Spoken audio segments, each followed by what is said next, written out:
Bonjour, heureux dimanche. Vous êtes heureux d'être là dans la maison de Dieu? On va commencer par chanter. Nous avons la joie de pouvoir jouer avec Pasteur Marc comme guitariste et Jean-Jacques comme batteur. Pouvez-vous lever? Donc, nous allons chanter des chants de Noël et pour continuellement nous souvenir de la grâce de Noël. Donc, les anges dans nos campagnes.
Berger grande est la nouvelle. Berger grande est la nouvelle, le Christ est né, le Dieu sauveur. Venez, le ciel vous appelle à rendre hommage au Rédempteur.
À cette nuit où Jésus est né, oh quelle glorieuse nuit, n'est-ce pas? Jésus est descendu dans nos ténèbres comme une grande lumière.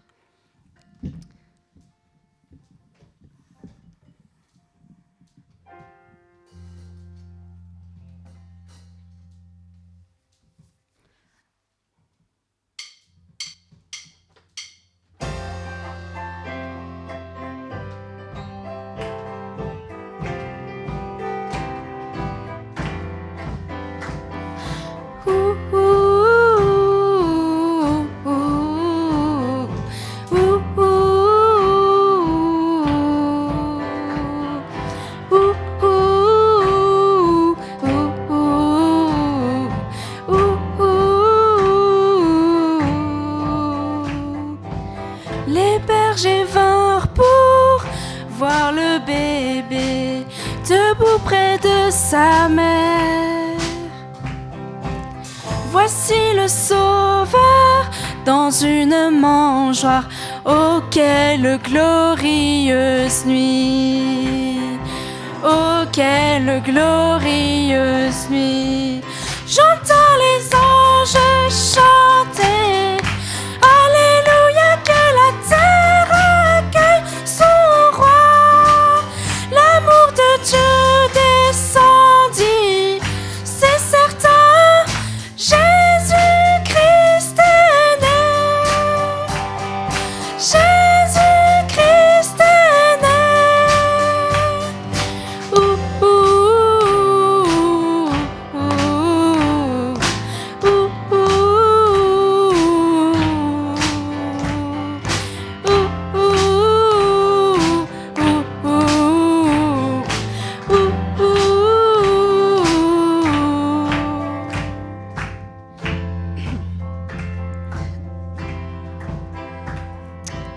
Ils l'annoncèrent partout.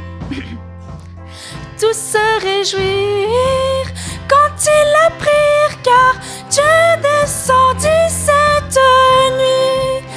Pour nous, Dieu descendit cette nuit. J'entends les anges chanter. Alléluia, que la terre accueille son roi. L'amour de Dieu descendit, c'est certain. Jésus-Christ est né. Jésus-Christ est né.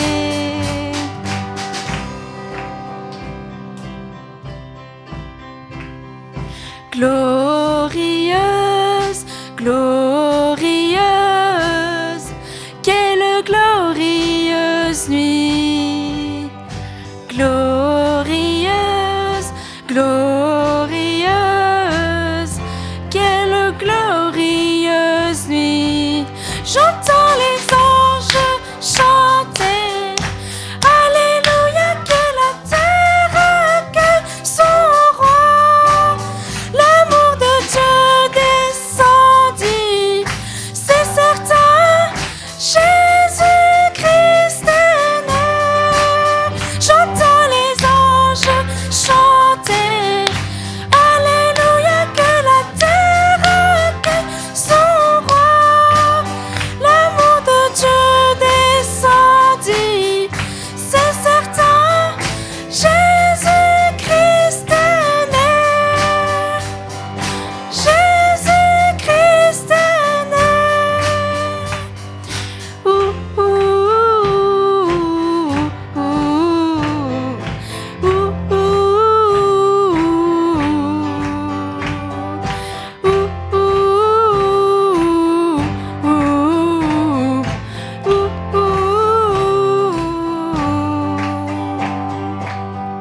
Le silence règne, tout est calme, une étoile brille dans le ciel. Sur terre à Bethléem, le nouveau-né dort. Oh, quelle glorieuse nuit! Oh, quelle glorieuse nuit! Amen. Donc, nous prions que Dieu nous donne plein de visions et de fruits pour la nouvelle année. Donc, on va chanter un poème pour la nouvelle année. Ô notre Dieu, Père d'éternité, qui des mortels règne la destinée, nous venons avec humilité te consacrer cette nouvelle année.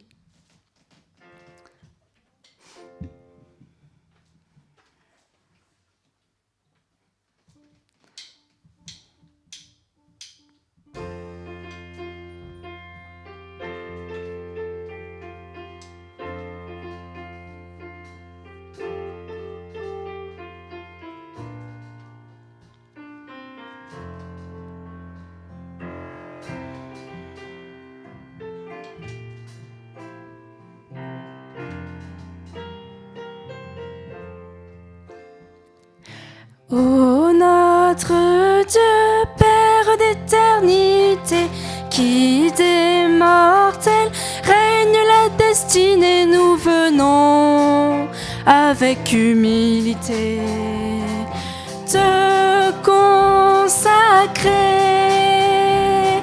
cette nouvelle année. Ô notre Dieu, Père d'éternité, qui des mortels règne la destinée, nous venons avec humilité te consacrer cette nouvelle année.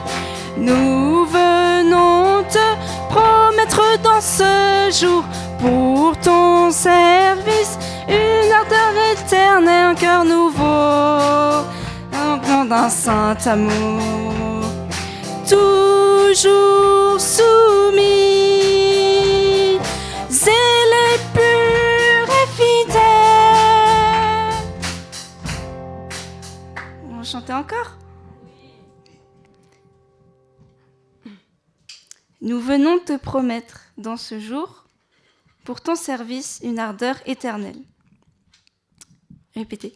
Nous venons te promettre dans ce jour pour ton service une ardeur éternelle, un cœur nouveau, brûlant d'un saint amour,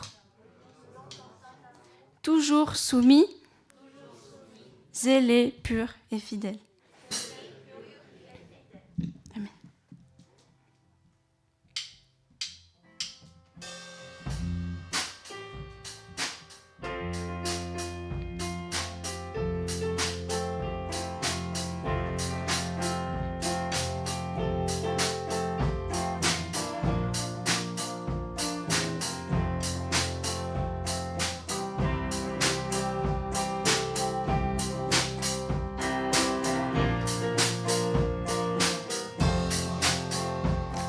Nous venons te promettre dans ce jour pour ton service une ardeur éternelle, un cœur nouveau, brûlant d'un saint amour, toujours soumis, zélé, pur et fidèle. Encore.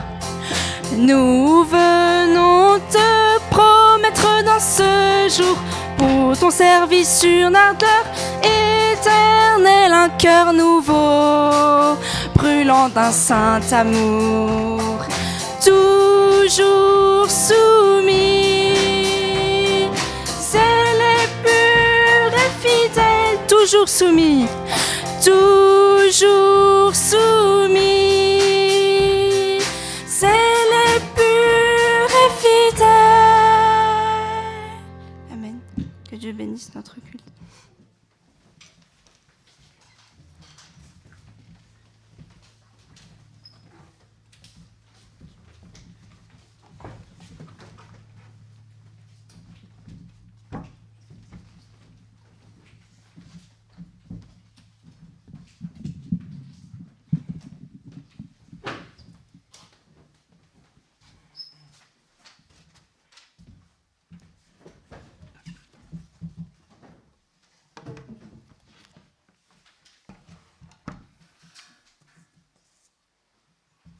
Bonjour. Bienvenue au culte. Aujourd'hui, c'est le dernier culte.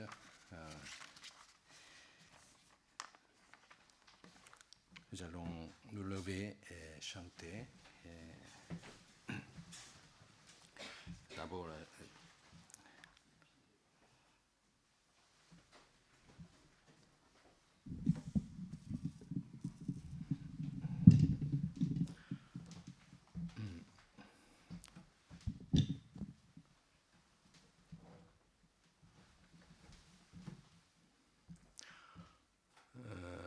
Croix des apôtres.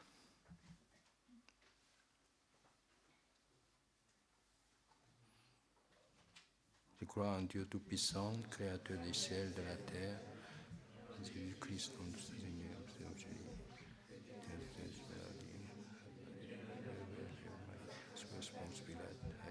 crucifié et mort et enseveli.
Amen.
Sa victoire, ça fait une prière représentative.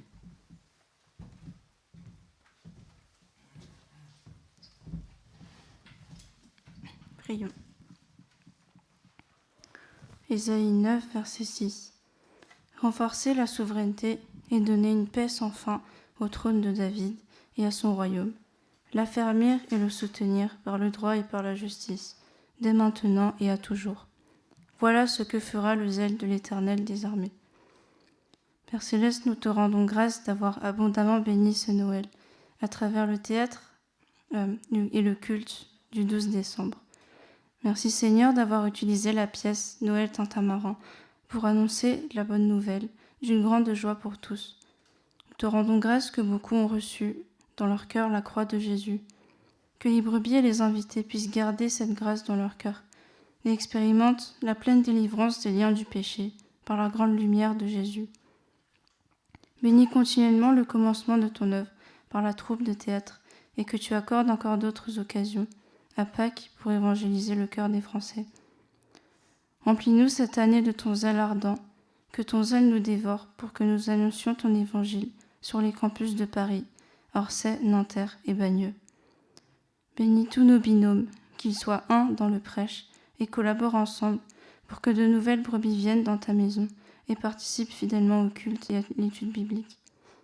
Bénis aussi ton œuvre à Orsay et sa clé.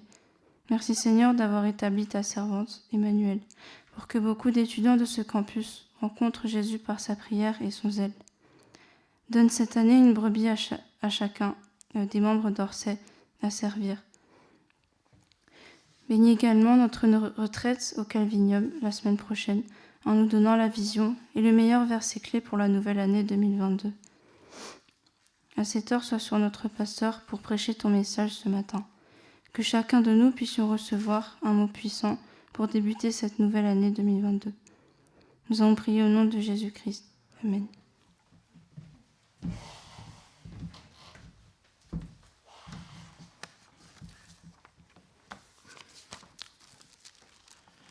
Je vous invite à ouvrir la Bible.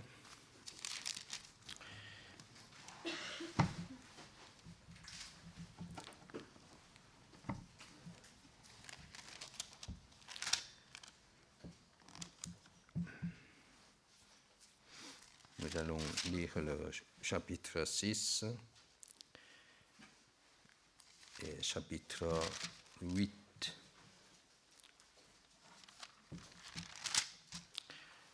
Lisons alternativement. Lorsque les hommes commençaient à se multiplier à la surface du sol et que les filles naient.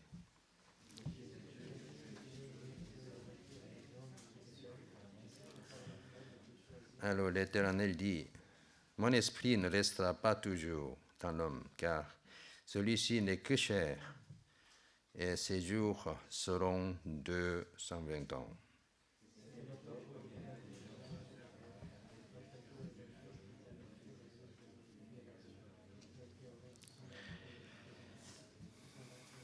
L'Éternel vit que la méchanceté de l'homme était grande sur la terre et que chaque jour, son cœur ne concevait que des pensées mauvaises.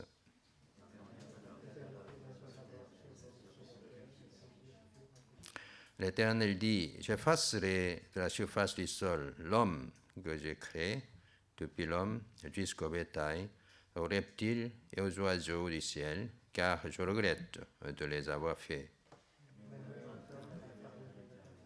Voici la postérité de Noé. Noé était un homme juste et intègre parmi ses contemporains. Noé marchait avec Dieu. La terre était corrompue devant Dieu. La terre était pleine de violence.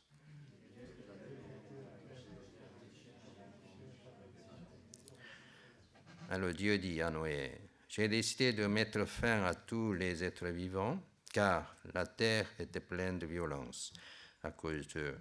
Je vais donc les détruire avec la terre.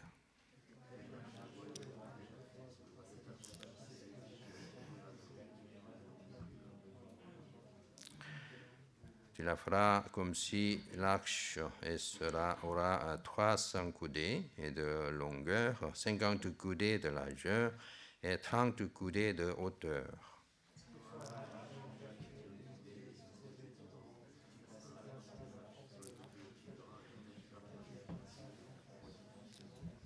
Et quant à moi, je vais faire venir le déluge sur la terre pour détruire et toute chair qui sous le ciel la souffle de vie, tout ce qui est sur la terre périra.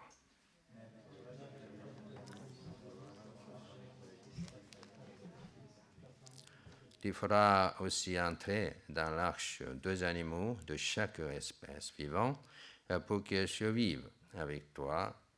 Tu prendras un mâle et une femelle.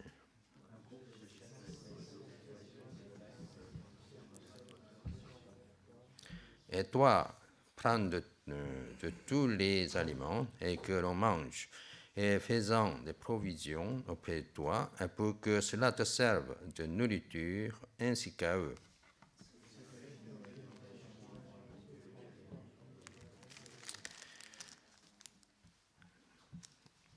Le chapitre 7 décrit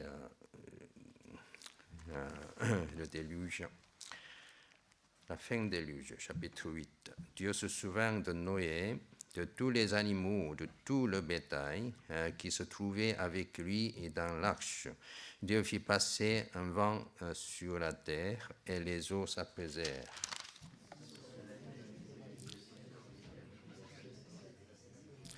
Les eaux se retirèrent de la terre peu à peu et les eaux diminuèrent au bout de 150 jours.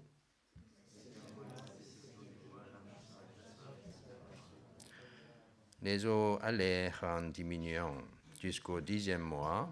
Le 10e mois, le premier du mois, les sommets des montagnes apparurent. Il lâcha le corbeau qui sortit et revint à plusieurs reprises, jusqu'à ce que les eaux aient séché sur la terre. Mais la colombe ne trouve pas de perchoir pour ses pattes et revint à lui dans l'arche, car il y avait encore de l'eau à la surface de toute la terre. Il tendit la main et prit et le fit entrer auprès de lui dans l'arche.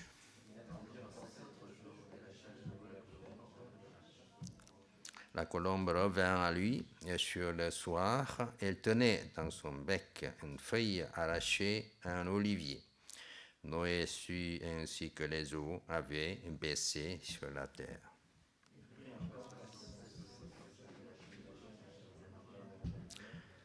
L'an 601, le premier du premier mois, les eaux avaient séché, et sur la terre, Noé écarta la couverture de l'arche.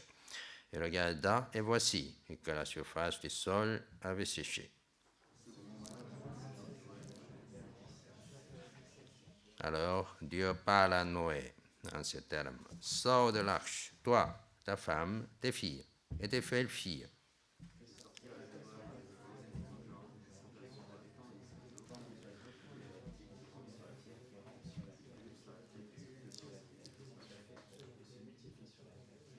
Noé sortit, ainsi que ses fils, sa femme et ses belles-filles.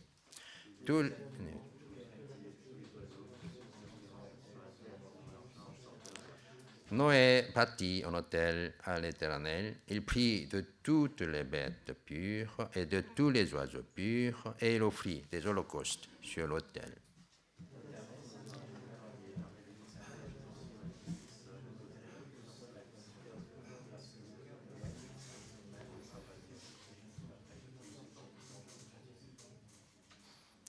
Tant que la terre subsistera, les semailles et la moisson, le froid, la chaleur, l'été, l'hiver, le jour, la nuit ne cesseront pas.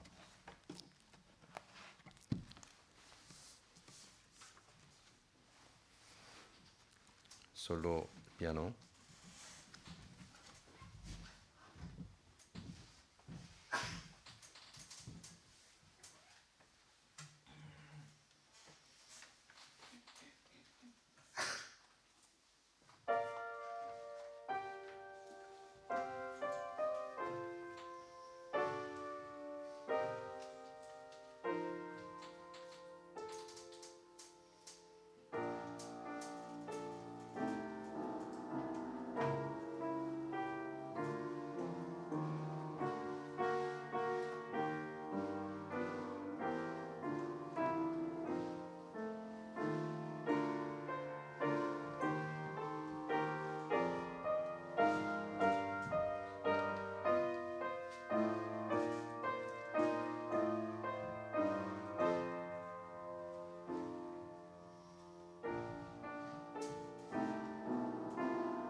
Je crois qu'avec cette musique très gracieuse, vos cœurs sont ouverts. Donc je n'ai qu'à prononcer. Ça va être sûrement absorbé dans vos cœurs, c'est ce que j'espère. Et je vous invite à lire le verset 9. Voici la postérité de Noé. Noé était un homme juste, intègre, et parmi ses contemporains, Noé marchait avec Dieu. Seigneur, nous sommes venus dans ta maison pour écouter ta parole. Bénis cette lecture de l'histoire de Noé que nous voulons renouveler à la fin de cette année 2021. Seigneur, et que tu nous accompagnes par le Saint-Esprit pour recevoir une leçon très profonde dans nos cœurs et par ce sermon. Merci, je prie en Jésus-Christ. Amen.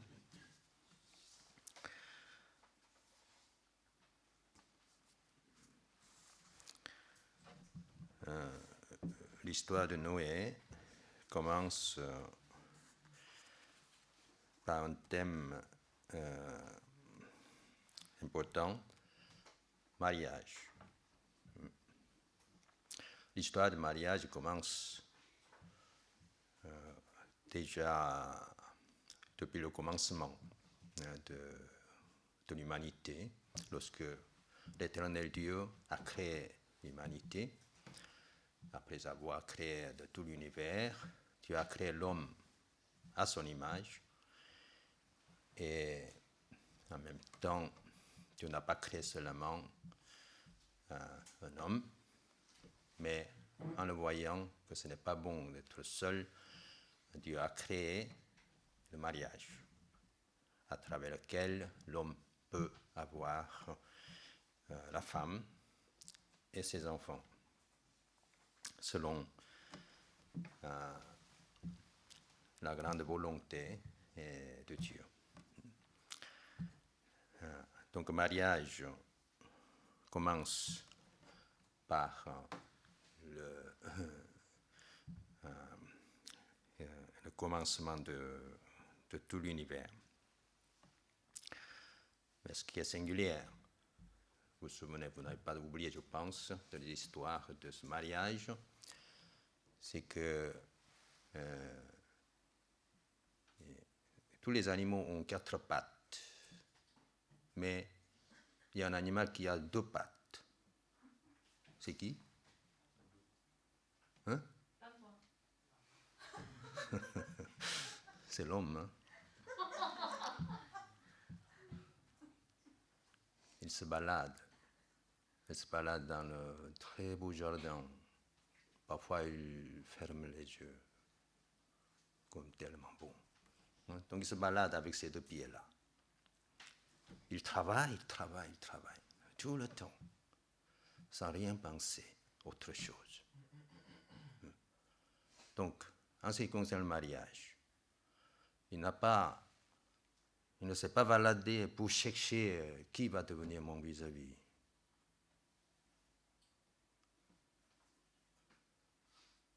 Il ne se concentrait que la mission que Dieu a accordée pour son bonheur. Et un jour, quand il se réveille, l'Éternel Dieu a amené une nouvelle créature, comme on dit, beau sexe. Et elle commence à psalmodier. Oh, je t'appelle femme, os de mes os, chair de ma chair.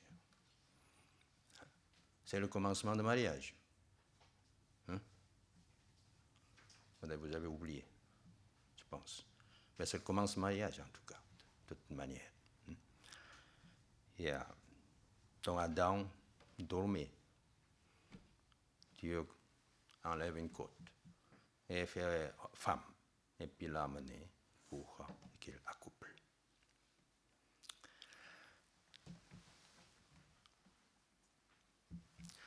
Autrefois,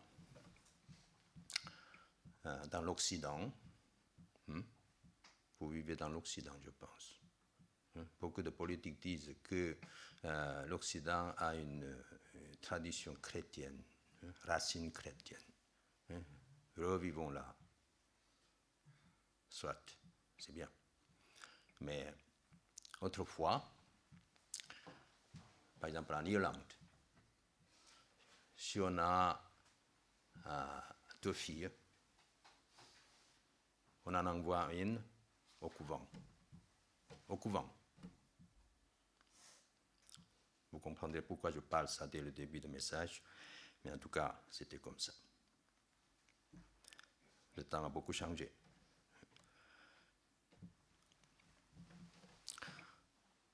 Donc, au début, au commencement, Dieu a institué le mariage appelé forcé.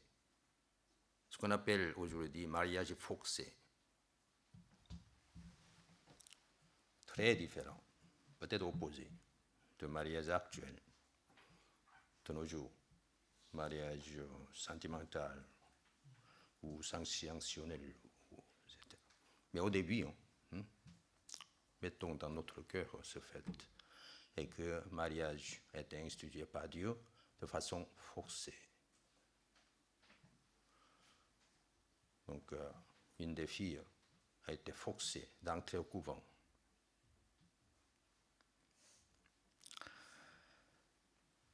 Quand la Bible dit Noé les contemporains de Noé étaient corrompus, cette corruption n'est pas une corruption, un blanchissement d'argent. Ce n'est pas un blanchiment d'argent.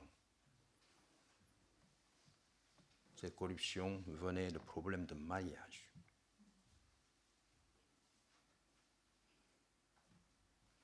Le système de mariage est très corrompu. Donc, quand une fille voit un garçon très viril qui passe, ses yeux écaillent. Quand un homme regarde une fille nue, ses yeux écaillent. Il décide de mariage. Voilà. Sans promettre le lendemain. C'est ça la corruption. C'est le commencement de corruption. Ce n'est pas le blanchiment d'argent, mais chacun cherche, selon propre goût, un candidat ou vis-à-vis. C'est opposé à la volonté de Dieu, n'est-ce pas, qui avait fait un forcément, avec un mariage forcé là. L'homme est charnel, foncièrement charnel, donc il est plutôt normal qu'il cherche charnellement des choses, des vis-à-vis. Mais en tout cas, pas dépasser la limite quand même. L'homme est devenu animal. À cette époque-là, les contemporains de Noé, Caïn tuait son frère Abel à cause de la jalousie. La jalousie. Et, il amène son frère puis dans un lieu désert et puis il a tué Abel. Donc Moïse dit simplement Caïn tuait Abel. C'est tout. Mais Jean explique un peu plus précisément. Pourquoi ne suivez pas l'exemple de Caïn? Pourquoi il est un homme mauvais? Parce que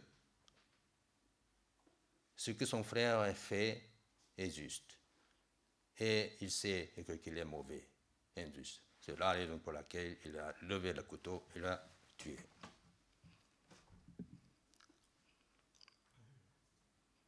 C'est une toute banalité. Hein? Si vous sentez quelqu'un jaloux, envers quelqu'un jaloux, hein? C'est le commencement du péché. Et ça implique continuellement, et puis finalement, et aboutir au meurtre. Et ce commencement de violence aboutit à une extrême violence. Vous connaissez l'histoire de Lémec, 7e descendant de Caïn. Il a introduit la polygamie et il a tué les enfants à cause d'un petit truc là.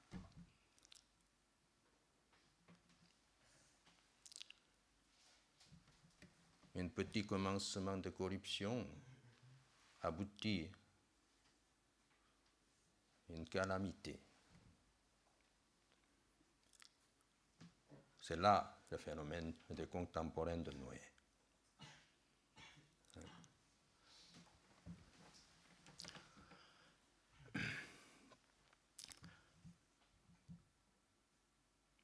Donc, les mecs, polygamie, hein, parce qu'on est en train de parler de mariage, et les mecs introduisent une polygamie avec meurtre. Et puis, mariage forcé, hein, un peu adamique. Mariage forcé, ça veut dire, entre guillemets, forcé, ça veut dire quoi? Sans volonté, quoi. Alors, après quoi, et de Adam, plein de joie, hein, il commence à chanter. Os de mes os, chairs de mes chairs. Comment cela est possible? Il n'avait aucun sentiment à son égard, à l'égard de sa femme, hein, qu'il n'a pas cherché. Mais, comme ça, plein de joie. Mais entre ces deux personnes-là, les mecs, polygamie et mariage forcé, là, il apparaît de toutes les gammes de systèmes de mariage.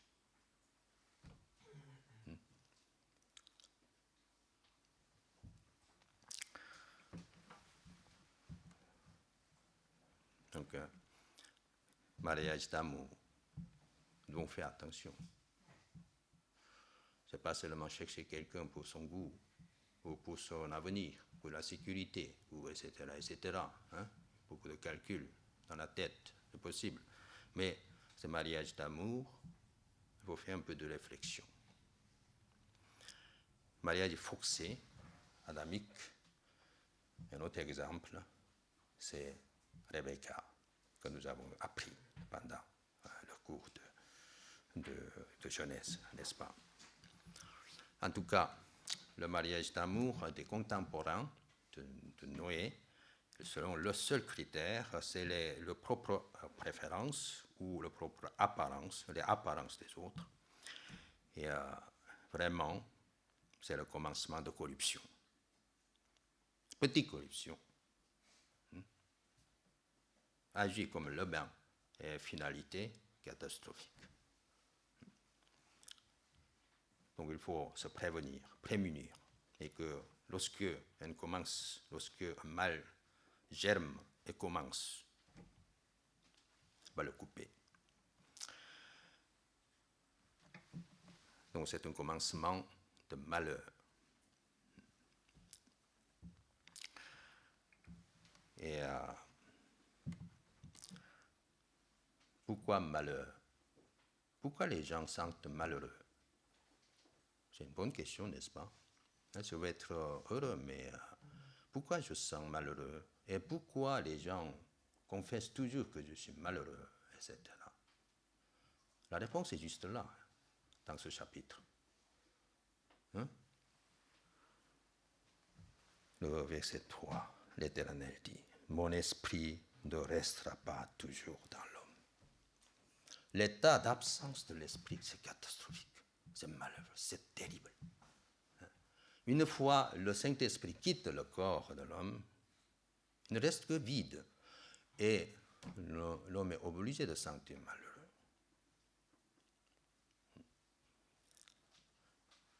Donc, et ce malheur, c'est un reflet du cœur de Dieu.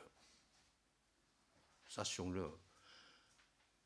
Ne pensez pas que Dieu a retiré le Saint-Esprit du corps, hein, mais l'état de l'homme actuel, quelle que soit la cause, Dieu se déplaît de cet état, et ce qui engendre un malheur inlassable dans l'homme. Donc c'est une définition très exacte qui est nécessaire. Pourquoi on est malheureux? Pourquoi? Quel est le malheur? C'est à cause de la richesse ou à cause de la pauvreté? On est malheureux? Ou à cause de l'abandon des autres qui est malheureux? Etc., etc. On peut analyser de diverses façons, mais au fond des choses, ce n'est pas cela. C'est que Dieu se déplaît. Dieu se déplaît de mode de vie, mode de pensée et de façon de gérer la vie, etc., etc. Et Dieu se déplaît. C'est là la raison pour laquelle on est malheureux. Que ce soit vieux, que ce soit jeune. Il y a plein d'adolescents, vous voyez. Ils sont extrêmement malheureux. Quelle est la cause? Parce que à cause de mes parents ou à cause de ma situation pauvre, etc. Pas du tout. C'est à cause de moi. Simplement, mon état actuel des choses déplaît fort à Dieu. La conséquence, c'est que je subis chaque jour le malheur.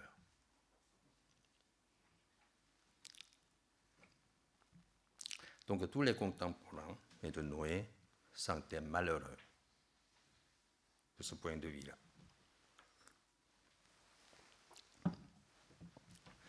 Parce qu'ils vivaient en dehors de la sphère de Dieu. Donc Dieu, tellement affligé, enlève le Saint-Esprit. Et puis ils vivent tout simplement comme les animaux. Ne pensez pas que si je parle comme des animaux, vous faites des débauches chaque jour, chaque nuit. Ce n'est pas cela.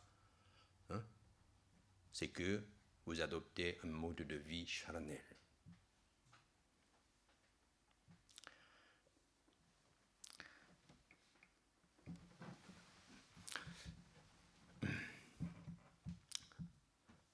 Vierge consacrée. Je parle pourquoi la Vierge consacrée. Et, je parle de catholicité, bien sûr. Comme j'ai dit tout à l'heure, deux filles, une des filles est envoyée à couvent. Mais cette tradition reste encore dans notre vie, dans notre monde, parce que c'est aussi fait couler beaucoup d'encre. Donc, Vierge consacrée a été, et tout le monde n'était pas un scandale avec un prêtre. Et donc, le prêtre a démissionné. Mais je me suis dit, alors qu'est-ce qui se passe?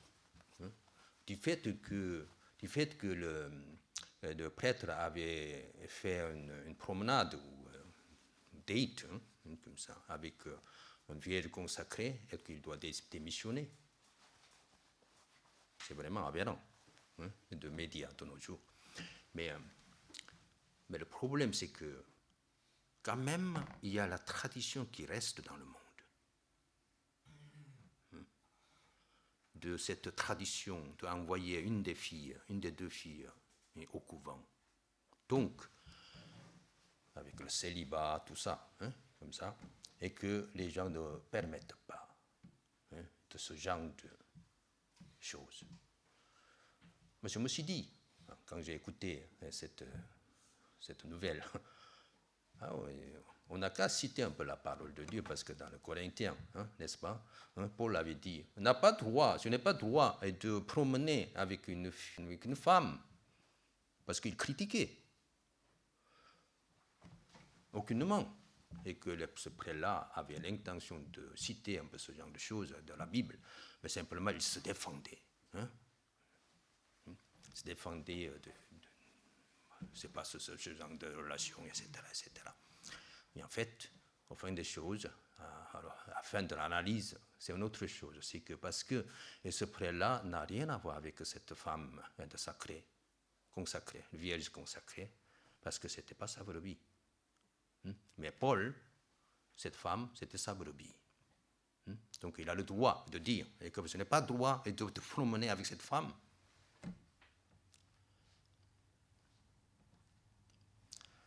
Mais en tout cas, ce n'est pas mon propos aujourd'hui, c'est que toujours, et que ce problème de mariage était le problème central ou le centre d'intérêt de tous les hommes.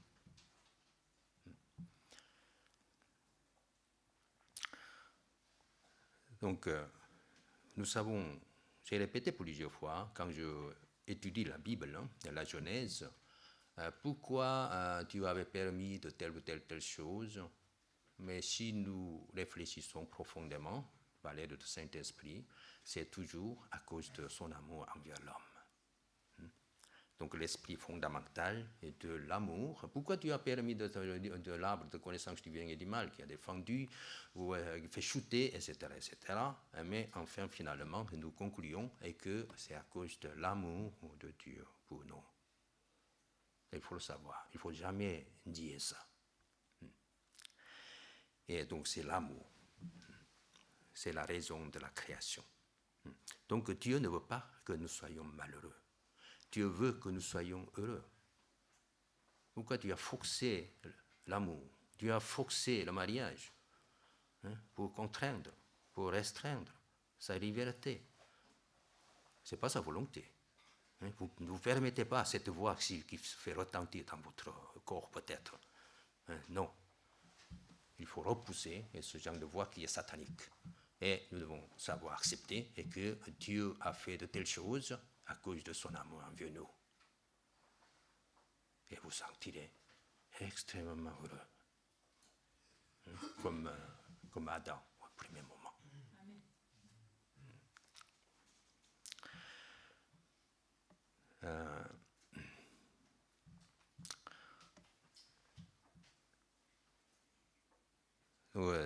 Regardez, qui était Noé? Seul Noé, parmi tous les contemporains. On peut se demander pourquoi de tels phénomènes, parce que la descendance de Seth que Dieu avait permis au couple d'Adam à la place d'Abel et que Caïn avait tué, Seth était très spirituel parce que son fils Enoch avait invoqué l'Éternel. Alors, où sont tous passés ces descendants de Seth? Vous pensez qu'il est extrêmement violent? Il est descendant de Seth quand même. Nous pouvons diviser deux parties. Le peuple de Dieu, le peuple de Satan. Mais nous devons un peu corriger un peu là. Il y a trois sortes de gens. Un peuple de Dieu et un peuple de Satan. Il y a quelques peuples intermédiaires que finalement Dieu considère charnels. Effaçons-le.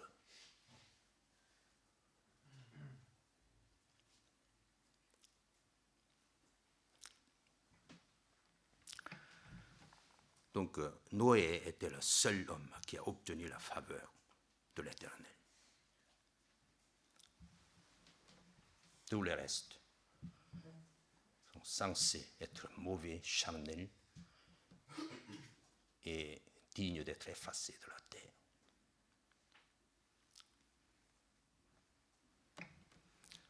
Ne pensons pas que c'est une légende.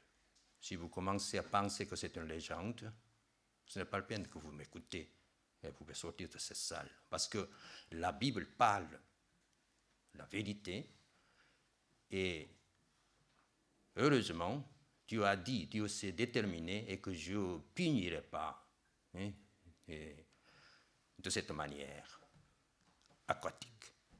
Mais cela n'est pas au moins, du moins, que Dieu ne punira pas.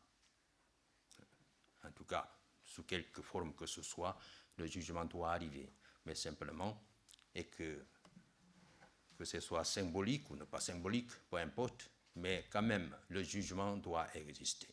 Sinon, Dieu sera trop injuste.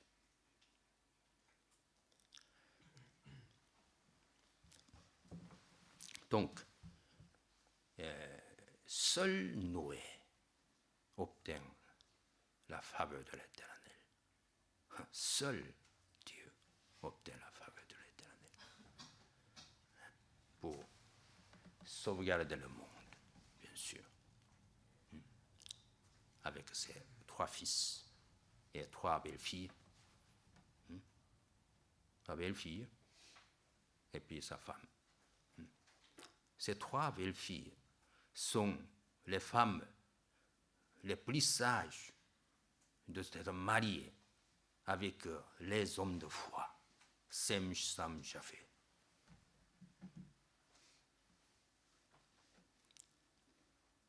Alors que tous leurs contemporains périssent, elles survivent.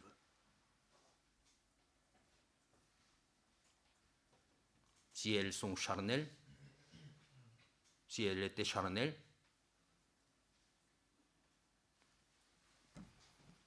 je ne sais pas si Dieu les avait sauvegardées de ce monde, de ce cataclysme. Mais en tout cas, regardez, le verset 10. Noé engendra 3 fils, Sem, Sam, Japheth, et la terre était corrompue, etc. Et puis, le verset 13, à partir du verset 13, Dieu explique à Noé comment Noé va construire l'arche. Je pense qu'il est judicieux de réfléchir sur cette construction de l'arche. Construction de l'arche est très intéressant. Hein? Je ne sais pas si vous êtes senti très intéressé à ça, mais en tout cas, moi, je trouve que c'est très intéressant. Hein? Donc, regardons un peu de près quelle était cette construction. D'abord, Dieu dit à Noé, j'ai décidé de mettre fin à tous les êtres vivants, etc. Fais-toi une arche de bois de gopher. Donc la matière première de la construction, c'est bois de gopher. C'est normal, c'est l'arche. Autrefois, on a fabriqué un peu avec les pailles aussi, hein, de bateaux, un peu de petits bateaux, mais en tout cas, c'est un grand bateau. Donc, Dieu a dit, tu utiliseras le bois de gopher. Mais le bois de gopher, mais je dirais, hein, bois de gopher, et le gopher, par exemple.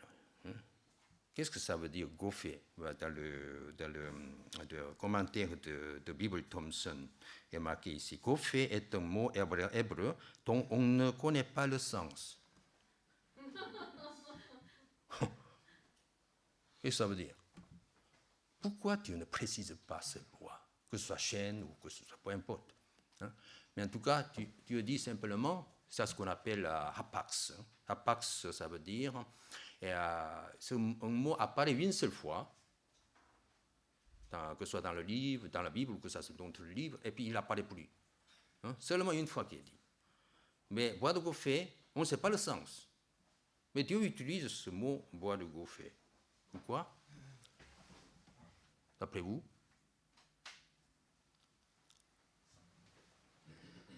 Dieu n'a pas besoin de préciser. C'est-à-dire, c'est un bois inconnu. Ça peut être un bois de pin ou sapin, peut-être, hein, comme ça, ou être, ou peu importe. Hein. C'est-à-dire que le bois n'est pas important. Hein? Le bois n'est pas important pour construire l'arche. En fait, oui, bien sûr, le bois est important, mais en tout cas, pas très haute qualité, je veux dire. N'importe quel bois peut être utilisé pour la construction. Autrefois, comme je vous ai dit la semaine dernière, un peu d'Anselme, quand il parle de la bois croix, hein, croix de Jésus, c'est une contrepartie de bois de l'arbre de connaissance du bien et du mal pour couvrir sa faute, et puis, etc. Et scolastique est très spéculative. Je pense que ce n'est pas la peine de penser tout ça. Mais ici, le bois de gopher est imprécis, inconnu, a un certain sens de la part de Dieu. C'est-à-dire que n'importe quel bois, moi je dirais, le bois est comparable à des matières premières, et pour la chrétienté, c'est le corps de l'homme, hein, c'est la personne de l'homme. N'importe qui peut devenir matière du bateau.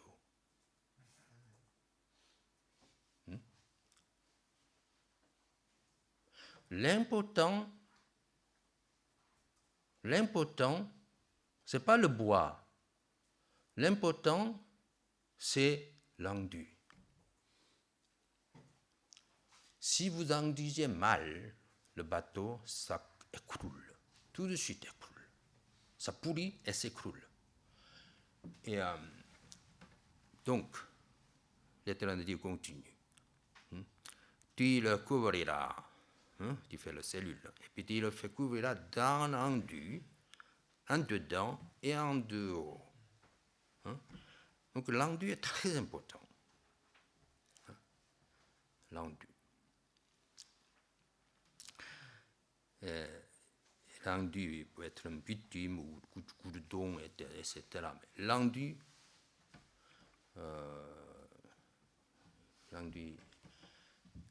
la production de l'enduit, vous voyez, c'est très intéressant.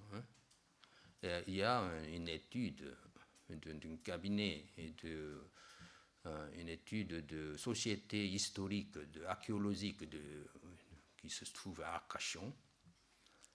Et il a analysé tous les bateaux de l'histoire et depuis 7000 ans, 7000 ans auparavant, donc cinquième millénaire avant Jésus-Christ, c'est à peu près le même, parce qu'on a trouvé un épave un peu dans la mer de Kuwait, comme ça à peu près, 5000 années avant Jésus-Christ. Elle a analysé de comment cet bateau a été construit. C'est très intéressant. Et puis, au fur et à mesure que le temps passe, l'histoire s'écoule continuellement, jusqu'à modernité. Et l'homme utilise la même méthode de l'enduit. C'est étonnant. Jusqu'à ce qu'on trouve à la modernité ce qu'on appelle résine. Et résine, c'est quelques produits industriels et que l'homme, avec sa sagesse, avait développé. Donc c'est tellement sophistiqué. Mais avant que résine arrive, et que c'est goudron en quelque sorte. Résine, c'est industriel. Soit goudron, soit bitume, c'est artisanal. Donc l'homme, depuis l'Antiquité, il a fabriqué de cette ancienne résine, ou de bitume, ou goudron. Vous savez, goudron, c'est quelle couleur? Noir. Et goudron, c'est qu'il vient du bois. Du bois résineux. Parce que si vous voyez le bois, il y a des résines dedans, n'est-ce pas? C'est bois résineux, pas n'importe quel bois. Mais bois résineux, on consomme. On brûle, quoi, dans le four. Et puis, si vous brûlez ce bois, et puis sur la paroi, il y a des traces de micro-organismes là, parce qu'ils brûlent et puis donc ça évapore et puis après une sorte d'une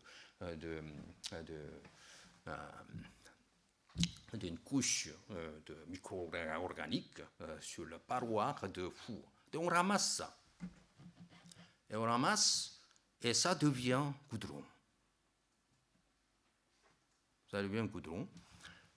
Et quand vous construisez le bateau, il y a des bois normal, il y a avec le bois, mais le bois n'est pas en très bon état. Parfois, il y a fissure, il y a faille. Donc, si on laisse comme ça et que l'eau infiltre, et puis par là, et puis pourrit, et puis le bateau devient inutile. Donc il faut faire quelque chose, mesure. Qu'est-ce qu'on fait? C'est ça l'ajustement indu. C'est-à-dire que dans cette faille, on met une sorte d'étoupe.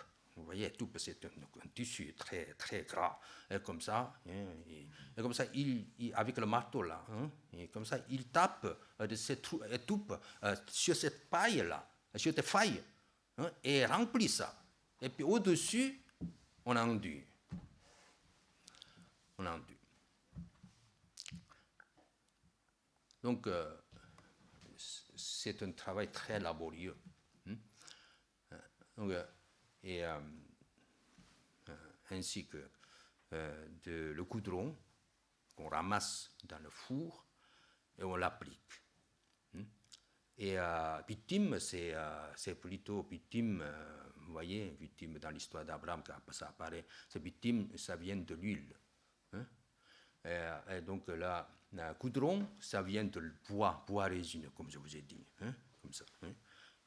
Mais victime, ça vient de l'huile. Et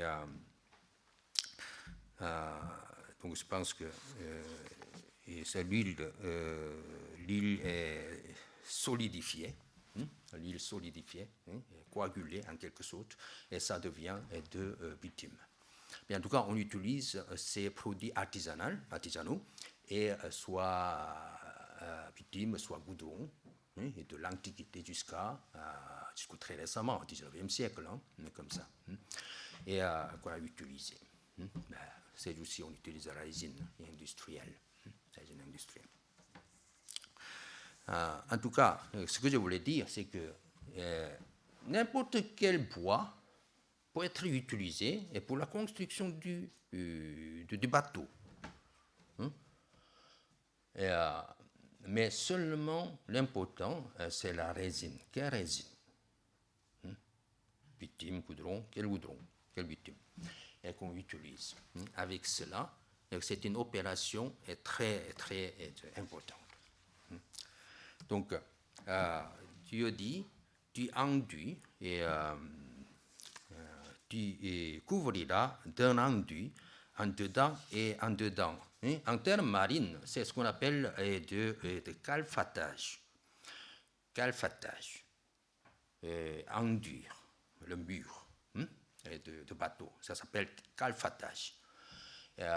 Calfatage est un travail extrêmement important pour de plaisance ou pour la fabrication de construction navale. Donc, laisse-moi citer un peu de ce mot, calfatage.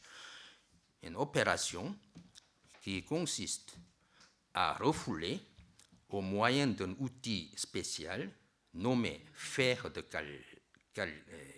calfa et à coups de maillet d'un cordon d'étoupe, je vous expliquais tout à l'heure, d'étoupe dans les interstices et de façon à produire une complète obturation. On coule ensuite par-dessus l'étoupe un mélange de goudron, de résine et de brai est préalablement chauffé. Donc, résumons simplement. Il y a deux phases pour fabrication de goudron, c'est-à-dire que obturation des interstices. Comme je vous ai dit, c'est un faille au fichu, etc. Et il faut obstruer, et puis application d'une couche imperméabilisable, imperméabilisante. Donc tous ces travaux-là, le Dieu demande à Noé effectuer. Donc le bois n'est pas important, mais l'enduit détermine la vie d'un bateau. Alors, qu'est-ce que cela signifie par rapport à cette construction, si on le compare à la vie d'un peuple de Dieu, à la vie croyant ou chrétien, si vous voulez. N'importe quelle personne peut être utilisée comme matière première pour la construction. Tout le monde peut venir et construire. Tout le monde peut venir collaborer avec Dieu et pour le sauvetage de ce monde. Mais avec une certaine préparation, avec un certain labeur derrière. C'est ça le rôle de l'enduit, est comparable à la parole de Dieu. Et en cherchant dans le Google, j'ai trouvé quelque chose de très intéressant au sujet de justement la résine. Quand aujourd'hui, dans la modernité, quand l'industriel fabrique la résine, il y a une certaine opération. Opération très intéressante, que ce qu'on appelle osmose. Peut-être vous avez entendu parler, osmose. Les lycéens, les collégiens peut-être dans la leçon de physique-chimie, je pense, l'osmose. Qu'est-ce que c'est osmose? Osmose, c'est qu'il y a deux entités. Il y a ce qu'on appelle hypotonique et l'autre partie, c'est hypertonique. Donc hypotonique, hypertonique. C'est deux choses. C'est-à-dire que hypotonique, c'est quelque chose de liquide, très dilué, quoi, quelque chose. C'est dilué. Mais hypertonique, c'est un liquide très condensé. Donc, entre ces deux entités, hypotonique, hypertonique, il y a une certaine membrane semi-perméable. Donc on traverse. Donc, et cette solution diluée traverse cette membrane perméable pour joindre l'entité condensée. Et c'est ainsi qu'on fabrique la meilleure résine. Et donc en disant ça, c'est quelque chose de très intéressant. Nous sommes plutôt comme l'eau, très diluée. Le caractère très dispersé, ou comme ça, très dilué, la solution diluée. Mais il transperce, il traverse cette membrane pour joindre, ou pour devenir, si vous voulez, une solution solide, ferme, consolide.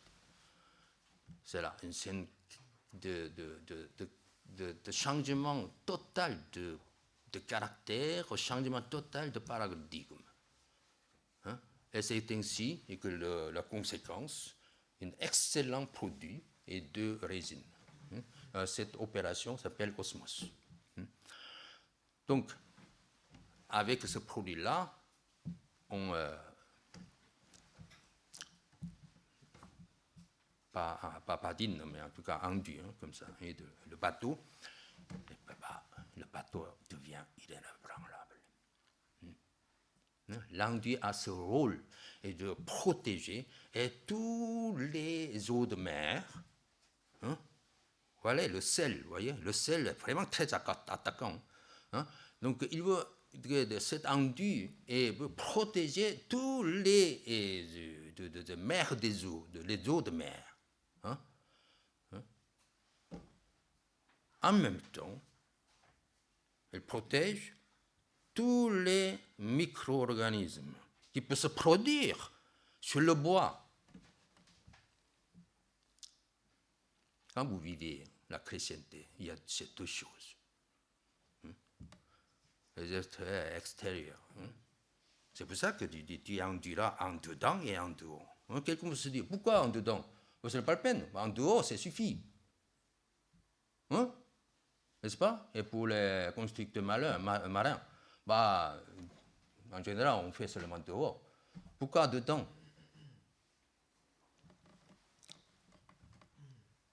C'est à cause de micro-organismes qui se produisent sans cesse. Ils se produisent sans cesse dans l'intérieur. Ça corrompt, ça pourrit, ça pue. Donc c'est pour ça qu'il faut absolument enduire de l'extérieur et de l'intérieur. Pour la chrétienté, c'est ça le rôle de la parole de Dieu. Je pense que la plupart d'entre vous étudient la parole chaque semaine, ou parfois chaque jour, en venant au centre. Soit, c'est très bien, mais quel rôle vous donnez à cette parole?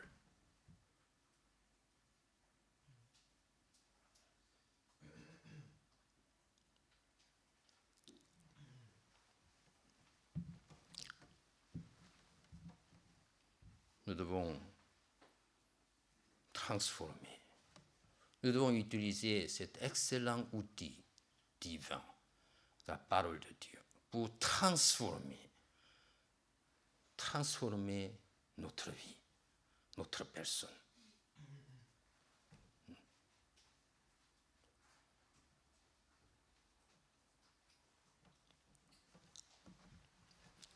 Le bateau commence à flotter, n'est-ce pas? Ça va durer pendant 1 an et puis à peu près 17 jours. C'est long. Aucun bateau subsistera. Avec tous ces fluides de mer. Imaginez, il pleuvait 40 jours, sans cesse. Et puis, comme vous voyez souvent dans le film de Noé, et ben là, les vagues tempétueuses. Mais malgré tout cela, ce bateau résistait jusqu'au bout. C'est à cause des travaux qu'avait effectué pendant 100 ans Noé, avec toute cette instruction, et que Dieu avait donné une totale précision, et finalement, et qu'il a réussi de surmonter cette cataclysme et à sauver le monde.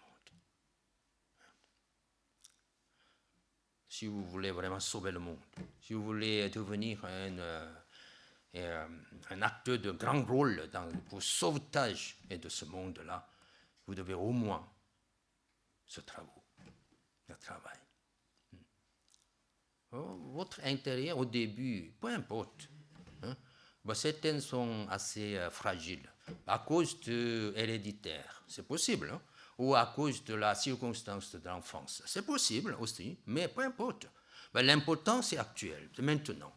Alors, quel rôle vous donnez à la parole? Et ça change tout.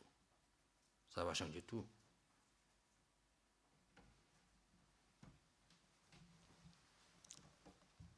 Un pasteur que je connais personnellement, mondialement célèbre, m'a dit, j'ai rencontré un garçon là, à 21 ans, avec un plein de grimaces. Il fronçait les fronts tout le temps, comme ça, fronçait les sourcils, pardon. Alors, il lui a demandé, quel est ton problème? Est-ce que tu as un problème? Il a répondu, oui, j'ai un grave problème. Lequel? J'ai un problème de mariage. Dès 21 ans, un problème de mariage. Et que cela en dit long, l'intérêt principal des contemporains, c'est tout. Ce n'est pas lui qui est exceptionnel, mais tout le monde.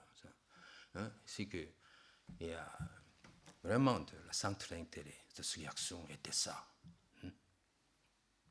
Donc, il est normal qu'il soit difficile de concentrer quelque chose à cause de ce problème-là. Donc, nous devons donner le rôle adéquat à la parole de Dieu. À moins que si nous ne donnons pas proprement le rôle à la parole de Dieu, chaque jour répétitif ne sert pas vraiment grand-chose. Vous devez décider vraiment. Et désormais, nous finissons cette année pour l'année prochaine, nous décidons de donner proprement son rôle à la parole de Dieu, jusqu'à ce que mon intérieur soit complètement changé. Et Dieu va utiliser, je pense, et chacun de nous continuellement, comme ça, en nous vous délivrant de tous les malheurs et de la vie, et de construire une grande arche pour Dieu. Ce sera très, très réjouissant à tous. Et, donc, je voudrais un peu de revenir et ce problème de l'amour de Dieu, parce que Dieu aime ses hommes, et Dieu veut de bénir ces hommes. Et cela est révélé à la fin de l'histoire, que nous constatons, n'est-ce pas? Pendant 1 an et 17 jours, le déluge continuait, mais à la fin de ce déluge, Dieu fait sortir de Noé avec ses 3 fils et 3 belles-filles, et puis à ce moment-là, Dieu renouvelle sa promesse. Et sa bénédiction consiste comme il renouvelle à ces scènes de fin de déluge, de la multiplication par l'accouplement. Et il dit, tu fais sortir tous les animaux, et qu'ils remplissent la terre. Et cela veut dire que Dieu veut vraiment remplir la terre avec ses créatures. Non seulement les animaux, mais aussi par vous, Noé, tes fils.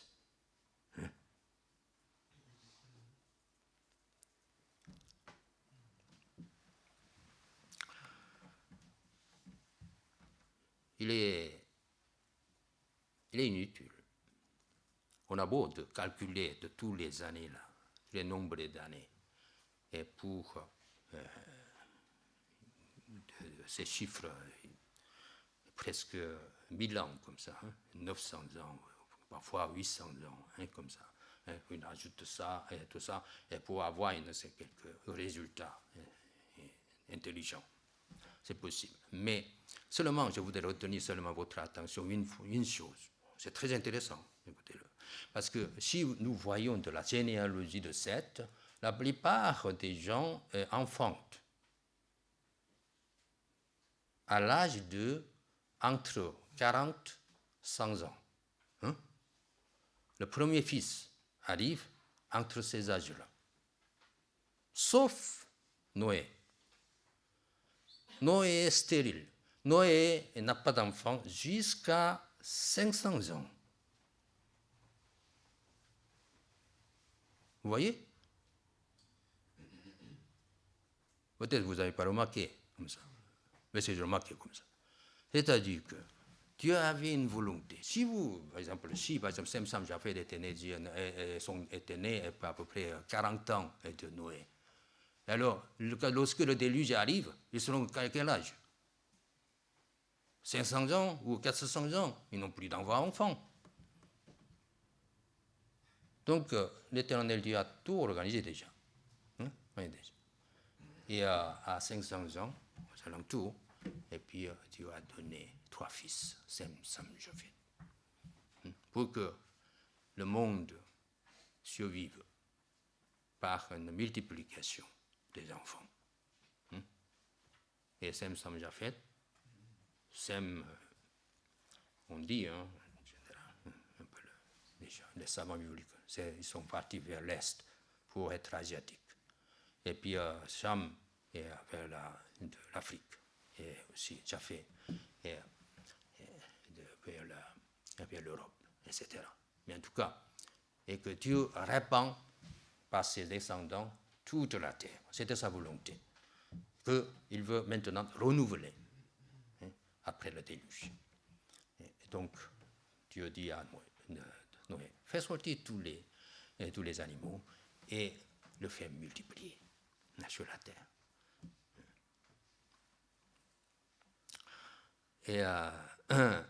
Et puis la vie, et non seulement le monde animal, je vous dis, mais aussi le monde végétal. Alors, tous les et les êtres qui respirent périssent. Donc tous les animaux sont péris. Mais qu'est-il arrivé pour les végétaux? Et Dieu dit, Dieu de Moïse a envoyé une colombe, et puis la colombe amène une feuille, le tige de feuille, et deuxième voyage. Cela veut dire que tous les animaux ont péri, mais les végétaux survécu. Sous l'eau, pendant plus de 100 ans, aucune des plantes survivent. Et à moins qu'ils deviennent tous algues. En tout cas, Dieu veut que le monde soit planté encore pleinement, comme auparavant. Mais après le déluge, c'est un peu difficile. Donc, c'est-à-dire qu'un tige de feuilles et d'olivier, c'est un espoir. Beaucoup expliquent ainsi, parce que Dieu est le Dieu d'espoir. C'est à cause de ça Dieu a permis un peu de colombes, etc. Parce que c'est la paix. Mais, en fait, plutôt, selon moi, c'est de la survivance de la créature. Dieu veut nourrir le monde. Et si vous multipliez-vous, remplissez la terre, etc., et à vous qui obéissez à la mission, je vous donnerai tous les arbres comme une nourriture, dans le premier chapitre de la Genèse. Dieu veut nourrir l'homme avec la plantation, plein de plantes et de végétaux, légumes et fruits, etc. Et c'est la volonté de Dieu. Dieu veut que le peuple obéisse à sa parole, et puis Dieu veut redonner de cette nourriture aux hommes. Mais cependant, il semble que cette nourriture n'est pas suffisante. Mais Dieu permet que aussi l'homme mange la viande. Et donc, un peu de changement de l'écosystème après. Et, en tout cas, je vous attire l'attention de l'Éternel, ce que l'Éternel a dit. L'Éternel sentit une odeur, le dernier deux versets, sentit une odeur agréable, et l'Éternel dit à son cœur, je ne maudirai plus le sol à cause de l'homme, parce que le cœur de l'homme est disposé au mal de sa jeunesse. Et je ne frapperai plus tout ce qui est vivant, et comme je l'ai fait. Tant que la terre subsistera, les semailles et la moisson, et le froid et la chaleur, l'été, l'hiver, le jour, la nuit, ne cesseront pas. Donc Dieu promet toutes ces conditions climatiques très favorables pour l'homme, pour que l'homme puisse vivre aisément. Mais cependant, son intérieur n'a pas pu changer, malgré ces cataclysmes de déluge. Donc il semble que un peu anthropomorphisme, ce qu'on appelle, comme ça, Dieu regrette. Et Dieu décide. Maintenant, je ne jugerai pas. Je ne condamnerai pas de cette manière de déluge. Cela ne signifie pas que le jugement ne viendra pas, mais en tout cas, pour l'instant, pendant la vie, et que je ne jugerai plus. Donc, à partir de ce moment-là, et puis beaucoup de saints bibliques interprètent que Dieu adopte une autre façon, une autre mesure, c'est-à-dire choisir un vieil homme Abraham pour que de l'œuvre de Dieu continue ainsi. Mais à mon interprétation, cela ne signifie peut-être pas. C'est pour ça que Dieu a pris une autre mesure, en parallèle, je vous dirais, je dis, c'est que non seulement il choisit un homme, Abraham, qui obéit à la parole de Dieu, mais aussi Dieu était en quelque chose obligé de lui donner la loi. La loi pour que les hommes puissent y obéir. Jusqu'à là, jusqu'à Noé. Il n'y a pas de loi. On devienne comme bon le semble.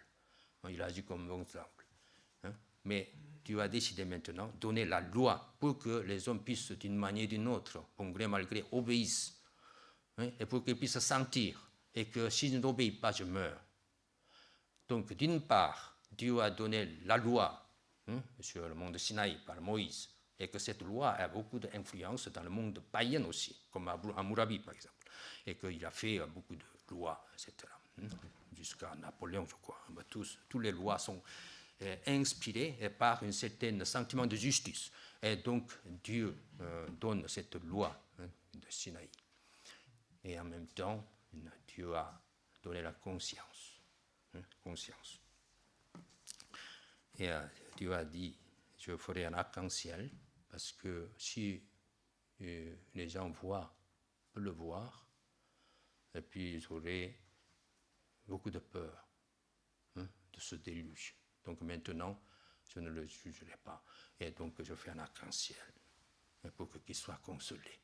Cela veut dire que Dieu a donné à l'homme conscience ou subconscient, pour qu'il puisse sentir quelque chose. Si je fais mal, et c'est un sujet de jugement, donc je dois faire attention, etc. Et tout ce mouvement de conscience n'est pas quelque chose d'analysable et par le psychanalyste, mais c'est quelque chose qui vient de Dieu. C'est conscience que j'ai, je profite vraiment, et pour que je ne tombe pas dans le péché. C'est la grâce de Dieu. Donc Dieu a pris ces deux mesures, la loi et la conscience, afin que les hommes puissent quand même ne pas tomber dans le monde animal, dans le niveau animal, et comme auparavant, le contemporain de Noé.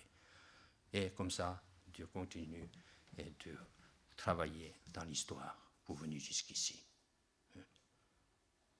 Les rois, même le roi, j'ai vu un film cette semaine, je ne sais pas pourquoi, de l'émission télévisée, a donné ça, mais c'est que Marie-Thérèse d'Autriche.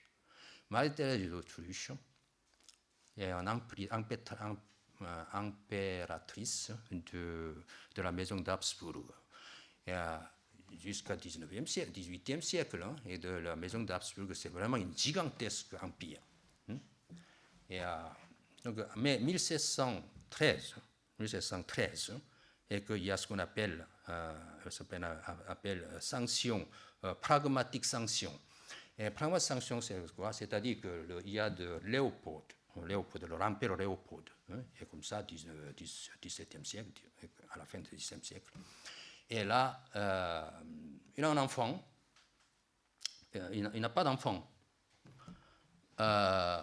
Et donc, il prie beaucoup, je pense. Et comme ça, il y a deux femmes, elles sont décédées. Donc, cette troisième femme, la reine, et entre ces deux, il naquit un fils. Waouh! Un fils. Tellement attendu, un fils. Et la maison d'Habsbourg est appelée l'Empire des Romains. C'est-à-dire qu'une influence totale est de l'Église catholique. Donc les habitants de ce pays sont très catholiques et très croyants à l'époque, n'est-ce pas? Et donc ce roi, Léopold, après avoir obtenu ce fille-là, ce fils, il nomme selon le père adoptif de Jésus. Qui? Joseph. Il est Joseph Ier. Il est Joseph Ier. Mais nommer de cette manière très simplement est une chose, et mener sa vie c'est une autre chose. Et il est très galant. Il aime beaucoup les femmes. Et donc, il a fait avec la galanterie, comme ça, il vivait.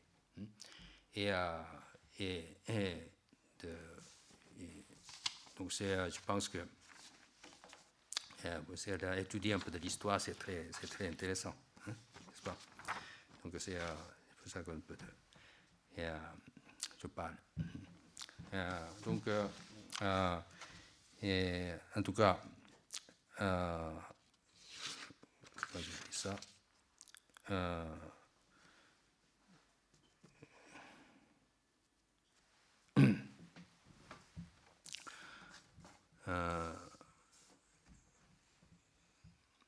Donc Joseph, il s'est marié avec de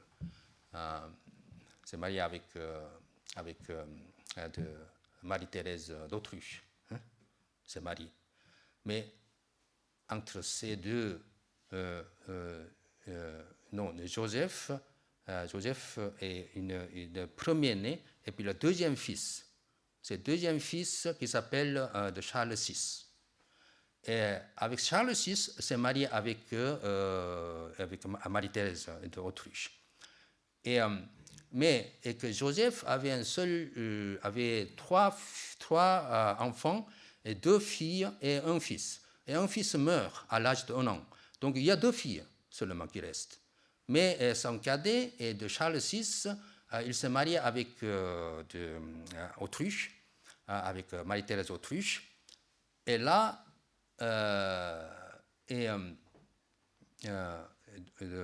Charles VI, il s'est marié avec quelqu'un pour faire naître sa fille Marie-Thérèse d'Autriche. Donc, alors, il n'y a personne masculin pour devenir roi. Donc, Charles VI décide, c'est ce qu'on appelle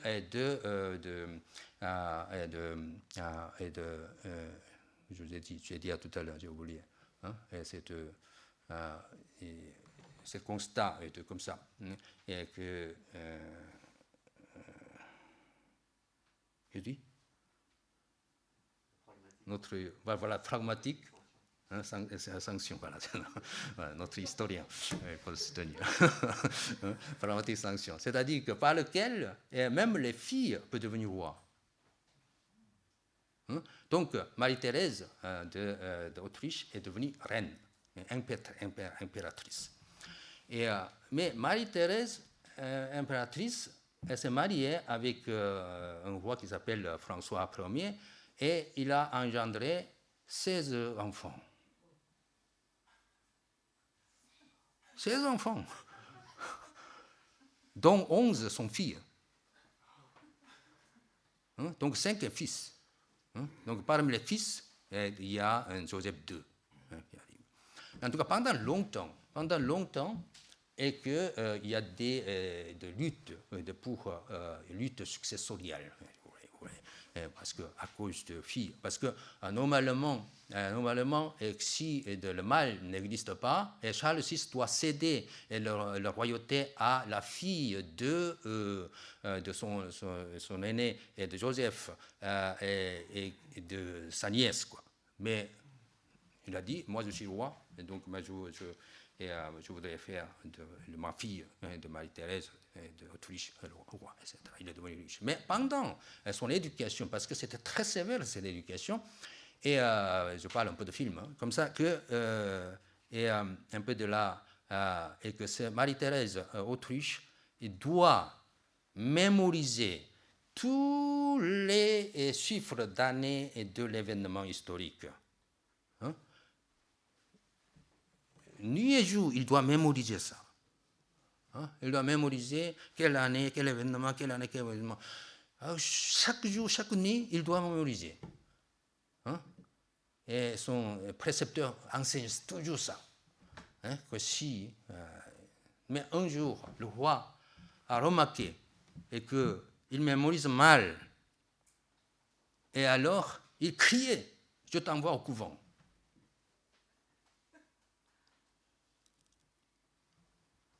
Bah, c'est le phénomène de l'époque. Hein. Autrefois, c'était comme ça, l'Occident. Hein, l'Occident. Donc, c'est-à-dire, ce que je voulais dire, c'est que Dieu a pris mesure. Dieu n'a pas laissé l'humanité corrompre, comme autrefois, contemporain de Noé. Hein? Dieu a choisi un homme, Abraham. Hein? Et par la foi, le monde sera sauvé, parce que son descendant Jésus va naître, sûrement. Mais il faut se souvenir à côté Hein? Il faut souligner à côté, Dieu n'est pas satisfait, ne s'est pas satisfait seulement de ça, mais Dieu prend garde. D'éventuelle corruption encore, la chute de l'homme. Donc, il a décidé de donner la loi. Tu dois obéir. Tu dois obéir. Hein? Et puis, il y a toute la moralité, comme ça, qui dominait sur l'histoire. Et c'est comme ça que nous sommes là maintenant.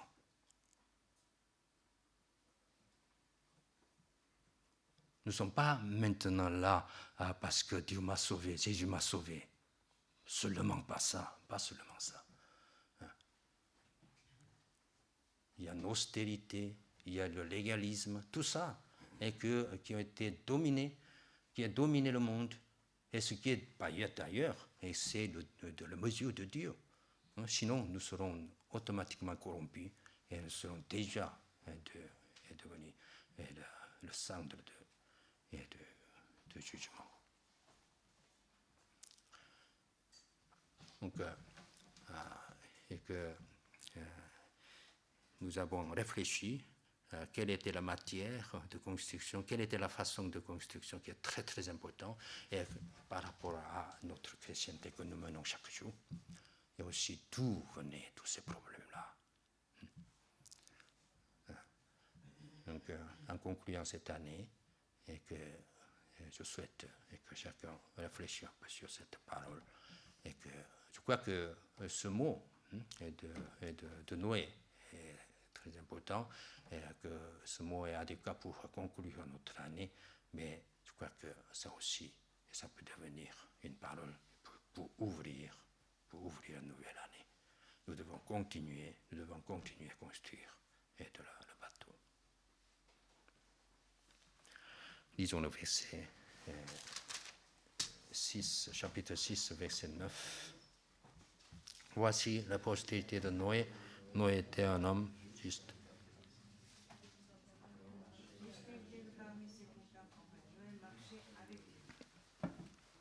Je vais prier. Seigneur, merci que tu nous as renseigné de l'époque de Noé.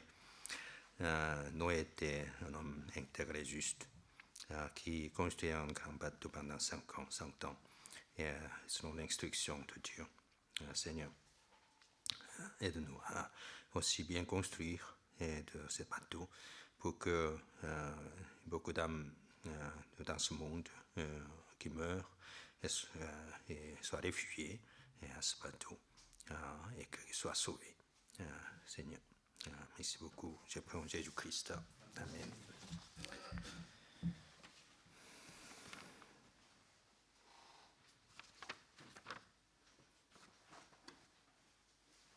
Un cantique.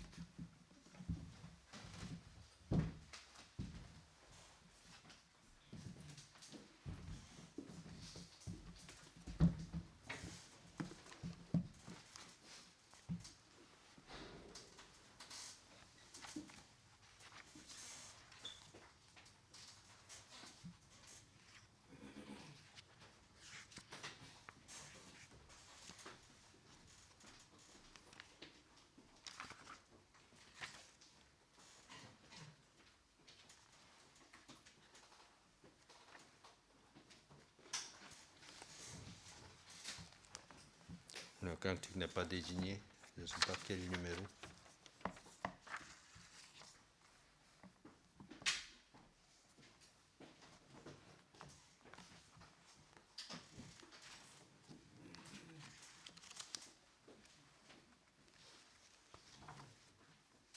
Bon, chantons un cantique de Noël 104.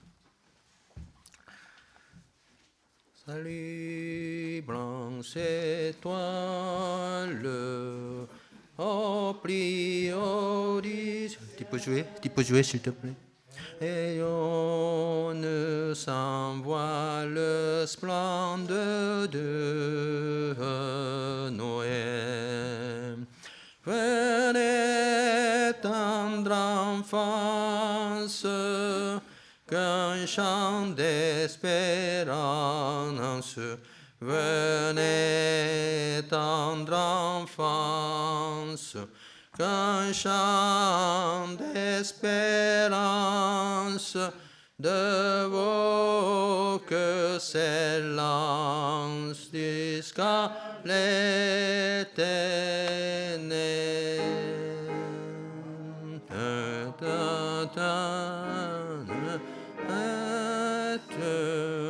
Louez le Seigneur, tremblante vieillesse, n'ayez point de peur.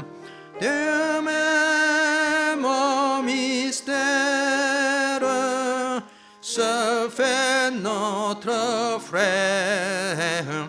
Dieu même au mystère se fait notre frère. Et vient sur la terre et sauver le ciel. Jésus est sur table, ni le roi des rois, né dans une étable, monsieur, oui, une croix. Sa grâce fidèle pardonne aux rebelles. Sa grâce fidèle pardonne aux rebelles. Jésus nous appelle, proclame sa voix. Salut, branche étoile, ô prix du ciel, rayonne sans voile, splendeur de Noël. Pour l'homme qui t'aime, ta clarté suprême.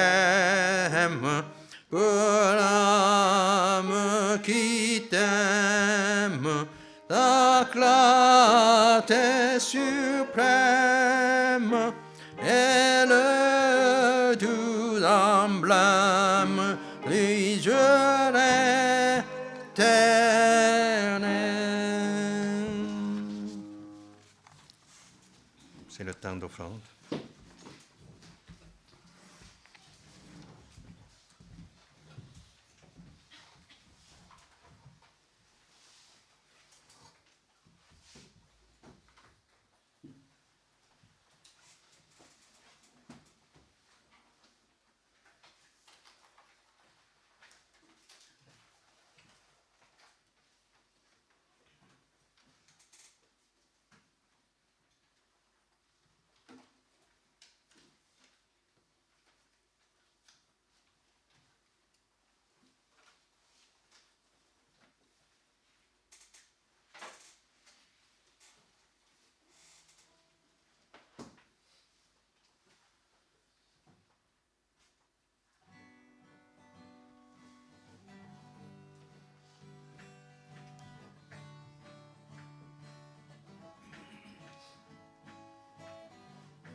Levez-vous et